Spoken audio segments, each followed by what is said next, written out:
तो सभी को नमस्कार। आज हम साम्यावस्था के भाग 13 पे आ चुके हैं और शुरुआत करते हैं।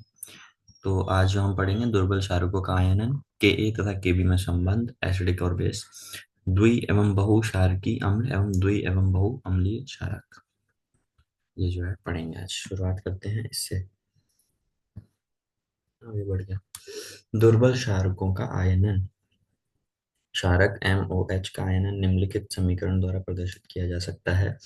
MOH aqueous gives M positive aqueous plus OH negative aqueous। अम्ल आयनन साम्यावस्था की तरह दुर्बल क्षारक MOH आंशिक रूप से धनायन M पॉजिटिव एवं ऋणायन OH नेगेटिव में आयनित होता है। क्षारक आयनन के साम्यावस्था स्थिरांक को क्षारक आयनन स्थिरांक कहा जाता है। इसे हम Kb से प्रदर्शित करते हैं। सभी स्पीशीज की साम्यावस्था सांद्रता मोलरता में निम्नलिखित समीकरण द्वारा प्रदर्शित की जाती है। Kb equal to M positive OH negative divided by MOH।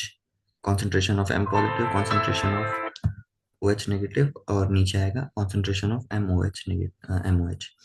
विकल्पतः यदि C बराबर क्षारक की प्रारंभिक सांद्रता और अल्फा क्षारक के आयनन की मात्रा है तो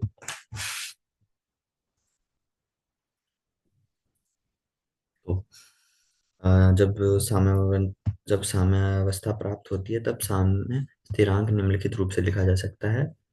तो ये जो है ऐसे हो जाएगा।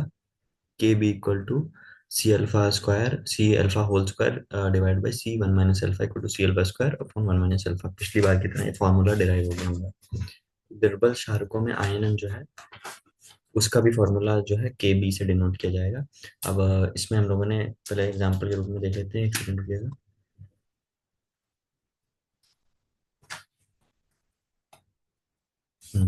इसमें जो है हम लोगों ने MOH एक वीक बेस जिसको कहते हैं दुर्बल जो है क्षारक वो लिया है। और इसको जब आप इसमें जो है एक्वस है तो जब इसमें इसका जो रिएक्शन होगा वो होगा M पॉजिटिव एक्वस और OH नेगेटिव आयन जिससे निकलेंगे। तो क्षारक आयनन के साम्यावस्था स्थिरांक को क्षारक आयनन स्थिरांक कहा जाता है Kb में, क्योंकि बेस है। इंग्लिश में बेस कहते हैं और क्षारक को तो Kb होता है और उसमें Ka था मतलब एसिड जो अम्ल है। तो ये हो गया वही फॉर्मूला आ गया Kb equal to C alpha square upon C one minus alpha. ठीक है। के ए तथा के बी में संबंध। इस अभ्यास में रुकिएगा।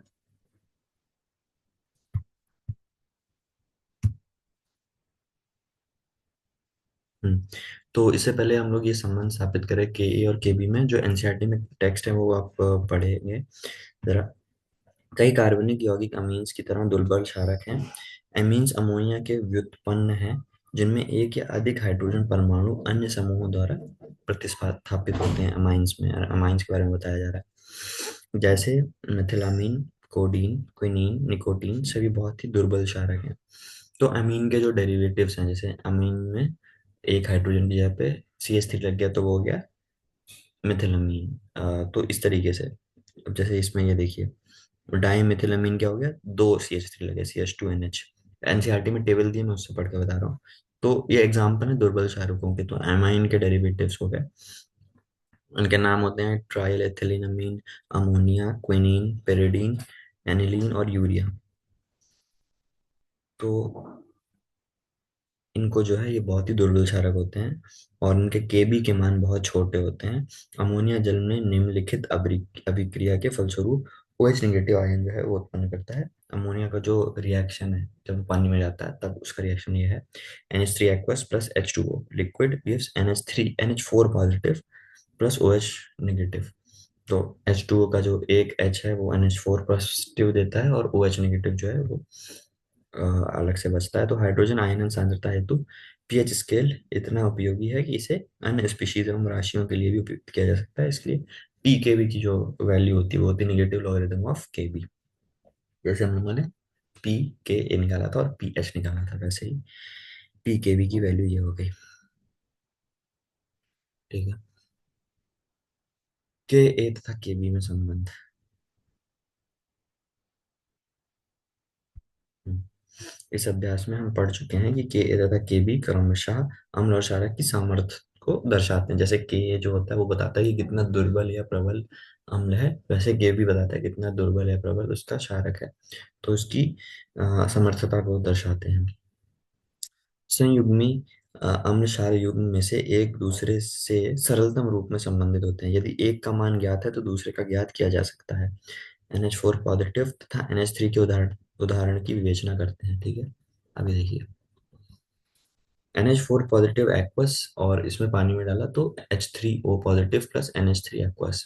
के ए की वैल्यू क्या आ गई हमारी, H3O पॉजिटिव और NH3 इसकी यहाँ की वैल्यू डिवाइडेड बाय NH4 की वैल्यू, और लिक्विड की यहाँ पे कॉन्सेंट्रेशन हम लेंगे नहीं। तो ये जो है के ए की वैल्यू पहले से हम लोगों ने जो एक्सपेरिमेंट की निकाली है वो ये है 5.6 into 10⁻⁻10 NH3 aqueous plus H2O liquid. जब अब ये बेस की तरह काम करे मान लीजिए, NH3 जो है वो बेस की तरह ही होगा, तो होगा ये NH4 positive plus OH negative. तो इसमें Kb की जो वैल्यू होगी वो NH4 पॉजिटिव और OH नेगेटिव का दोनों का कॉन्सेंट्रेशन अपॉन NH3 का कॉन्सेंट्रेशन। तो ये होगा हमारे 1.8 इंटू 10⁻⁵ ठीक है। नोट, दो 2H2O liquid gives H3O positive plus OH negative. K water, KW is K of water, that is H2O aqueous into OH negative। तो ये होता है 1 × 10⁻⁻14 ये आप याद रखिएगा। ये वैल्यू याद रखनी है के डब्ल्यू की। के डब्ल्यू क्या होता है, 1 × 10 मतलब 10⁻⁻14 मोलैरिटी। के ए ऑफ, एक सेकंड, के ए NH4 पॉजिटिव का अम्ल के रूप में तथा के बी NH3 की क्षार के रूप में सामर्थ्य दर्शाता है, जो हमने बता दिया है। नेट अभिक्रिया में ध्यान देने योग्य बात यह है कि जोड़ी गई अभिक्रिया में साम्य स्थिरांक का मान के ए तथा के बी के गुणनफलन के बराबर होता है। ठीक है, तो इसमें के ए का जो मान है वो NH4 की दुर्बलता प्रबलता को बताता है, और के बी का मान जो है वो NH3 की जो है उसको बताता है। तो अब ये देखेंगे कि जो के ए इंटू के बी है उसका मान होता है के डब्ल्यू। ठीक है, अब ये देखिए इसको कैसे डिराइव किया, मैंने आपको सीधे सीधे फॉर्मूला बता दिया है।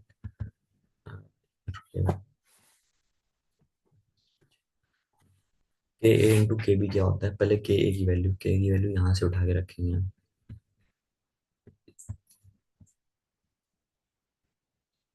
ये अब आपको दिख रहा होगा, हाँ। के ए की वैल्यू यहाँ से उठा के हम रखेंगे। तो के क्या हो गया, H3O पॉजिटिव और NH3 डिवाइड बाई NH4। के बी की वैल्यू क्या होगी, के बी कहाँ गया, ये रहा NH4 positive into NH4 positive, नहीं नहीं, यहाँ पे NH4 positive into OH negative upon NH3।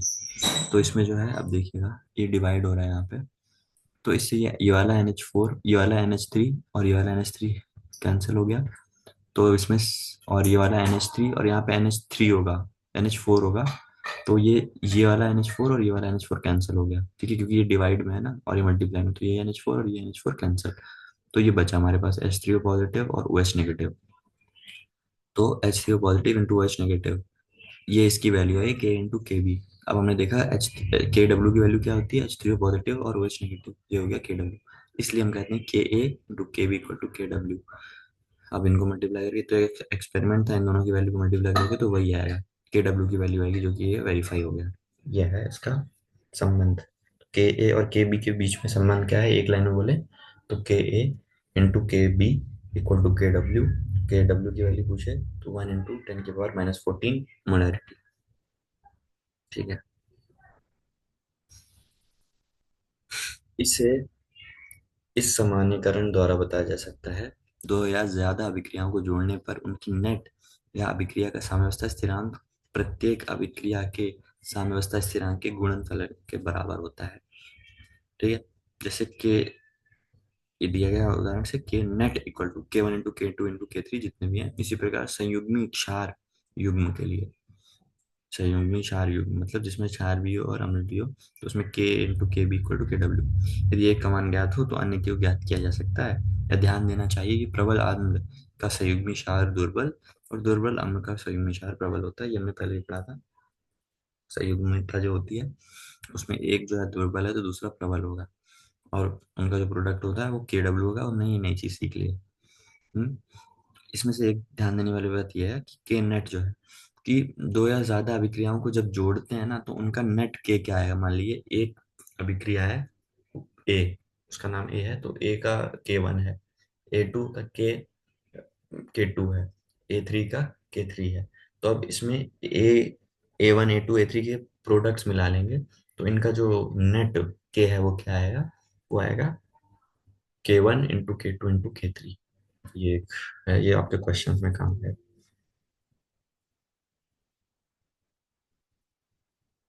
Hmm,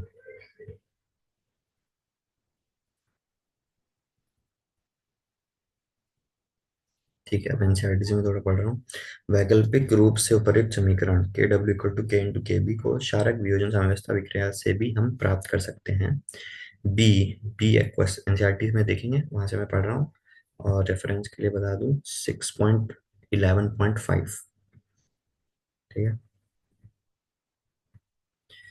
B aqueous plus H2O liquid equal to B H positive aqueous plus OH negative aqueous.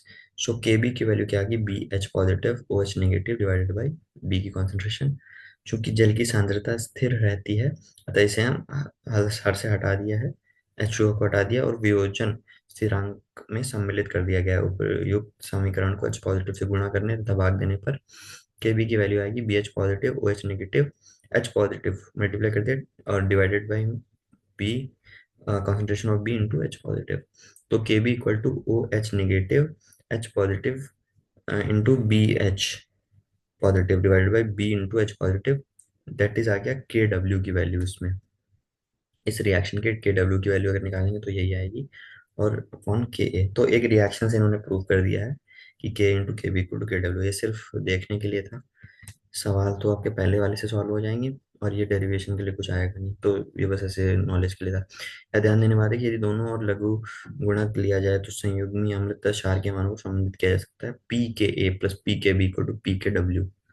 ऐसा ये लॉग का नियम है कि अगर दो चीजें मल्टीप्लाई, जैसे A into B equal to C है, तो जब लॉग लेंगे तो आएगा p of A plus p of B equal to p of C. तो वैसे आएगा p K A plus p K B equal to p K W equal to 14।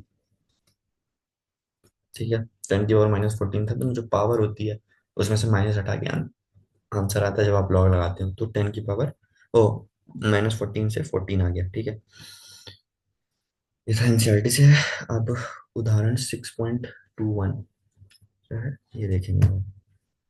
इसमें हमारे पास आज एक दो तीन उदाहरण है, अलग अलग चीजें इनसे प्राप्त करेंगे।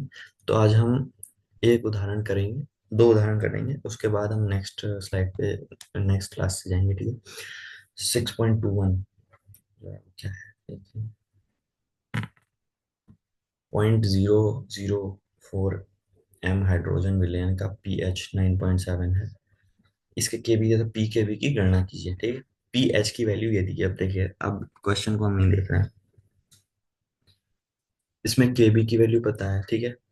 केबी की वैल्यू पता करनी है, तो P K A plus p K B equal to p K W equal to 14।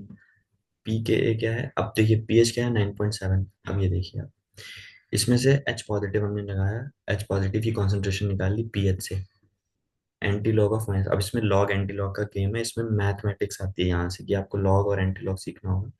तो H प्लस की कॉन्सेंट्रेशन आ गई तुम्हारी 1.6 10 की पावर -14। ओ एच माइनस की क्या आएगी कि K W upon H positive की कंसंट्रेशन, दैट इज, ये हमने देखा था H plus into concentration of H plus into concentration of O H minus equal to 1 × 10 की पावर -14। तो इससे हम निकाल के ओ एच नेगेटिव की कॉन्सेंट्रेशन हमने इस तरीके से निकाल ली है। ठीक है। अब ओके, जैसे हमने निकाला था ना के ए इंटू के बी इक्वल टू के डब्ल्यू, तो वहां से ही आया है ये। ठीक है। तो ये देखिए, अब के ए इसमें ओ एच नेगेटिव का कॉन्सेंट्रेशन उन्होंने लिया गया है। ये रहा। अब संगत हाइड्रोजीनियम आयन की सांद्रता का मान भी हाइड्रोक्सिल आयन की सांद्रता के समान होगा। ठीक है। हाइड्रोजीनियम आयन जो है वो, इसके हाइड्रोक्सिल आयन की सांद्रता जो OH नेगेटिव है, वो हाइड्रोजीनियम आयन जो है उसका और इसका जो है सांद्रता समान होगी। इन दोनों आयनों की सांद्रता बहुत कम है तथा अवियोजित क्षारक की सांद्रता 0.004 m ली जा सकती है। ठीक है। अवियोजित जो है अब इसमें इनकी इतनी कम कॉन्सेंट्रेशन है, तो जो हम अवयोजित क्षारक है उसकी सांद्रता इतनी ही लेंगे, क्योंकि इससे कोई फर्क नहीं पड़ता जब वो मिक्स होंगे। तो Kb की वैल्यू क्या आ जाएगी, NH2 NH3 positive OH minus NH2 NH2 equal to, ये जो इसकी वैल्यू है 5.98 इंटू 10 की पावर -5 का होल स्क्वायर अपॉन 0.04, इसकी वैल्यू आ गई। अब ये वैल्यू आ गई, तब इसको सीधे आपको पीके भी निकालना है। ये आ गई तुम्हारी केबी की वैल्यू। अब केबी की वैल्यू आ गई तो पीके भी निकल आएगा। पीके भी हो जाएगा 6.04। नेक्स्ट एग्जाम्पल पे चलते हैं। 0.2 mNH2Cl तथा 0.1 mNH3 के मिश्रण से बने विलयन के पीएच की गणना कीजिए। हाँ, ठीक है। ये कौन सा उदाहरण है, 6.22। इस पे मैं जाता हूँ, एक सेकेंड रुकिएगा। 0.2 mNH4Cl तथा 0.1 mNH3 के मिश्रण से बने विलयन के पीएच की गणना कीजिए। NH3 विलयन की पी के बी की वैल्यू 4.75 दे रखी है। ठीक है। NH3 प्लस H2 gives NH4 positive plus OH negative. NH3 का आयन स्थिरांक K B anti log of P K B, so P K B की वैल्यू जो दी गई है 4.75, इससे के बी की वैल्यू आ गई एंटी लॉग लगा के, ये के बी की वैल्यू हमें मिल चुकी है। ठीक है। अब देखिए इसमें फिर वही फॉर्मूला ले जाएंगे, तो NH3 पॉजिटिव इस वाले रिएक्शन में इसकी इन जो प्रारंभिक जो है वो ये दी गई है, सांद्रता कितनी दी गई है, NH3 की कितनी, 0.1 रख दिया, और NH4 की कितनी दी गई है, 0.2। तो NH2Cl जो है वही NH4 पॉजिटिव आयन देगा, इसलिए 0.2। अब इसमें x जो है वो हमने पूरी वैल्यू जैसे पहले क्वेश्चन में देखा था, C अल्फा को x मान लिया, -x+x। अब देखिए इसमें इन्होंने वही वाला फॉर्मूला लगाया है, तो के बी इक्वल टू आ गया है, एक मिनट रुकिएगा। ठीक है। सो तो के बी की वैल्यू क्या होगी इसमें, ये जो फॉर्मूला है इसमें होगा 0.02 plus x into x upon 0.1 minus x. ये आ गया पॉइंट, इसकी वैल्यू के बी की वैल्यू दी हुई है, इसे निकालिए एंटीलॉग से। अब इसमें रखेंगे एक्स की वैल्यू जो है, निकालेंगे, तो वो क्या आएगी, के बी का मान कम है 0.1 m तथा 0.2 m की तुलना में एक्स को हम उपेक्षित कर सकते हैं, तो हमने एक्स को उपेक्षित कर लिया, मतलब यहाँ से एक्स हटा देंगे और यहाँ से एक्स हटा देंगे, जैसे हमने पहले पढ़ा था। तो इसलिए 0.2 अपॉन एक्स, 0.2 इंटू 0.1 क्या हो जाएगा, 0.02 10 की पावर -3 बचेगा।